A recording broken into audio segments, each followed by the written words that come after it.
Okay, so we were trying to find the distance between these 2 points. Probably what makes it hard is the fractions in here.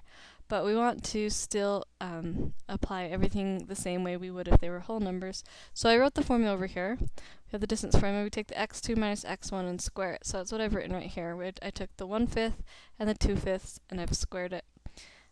Then I took the y2 minus y1 and squared it as well. So 1/5 minus 2/5 is negative 1/5.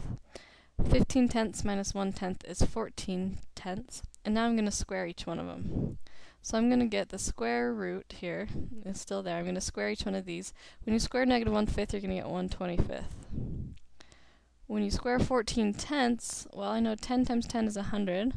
14 times 14 is 196. So now I need to add them together, but in order to add fractions we need to have common denominators, and this one does not have the same denominator as this second one.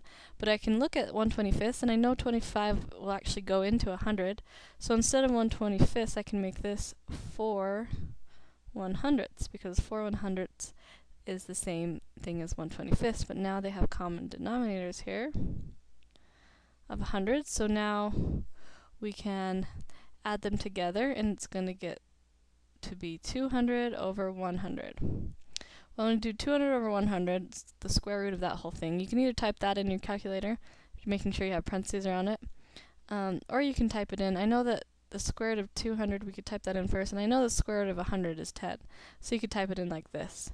And I think when you type that in, you will get 1.414.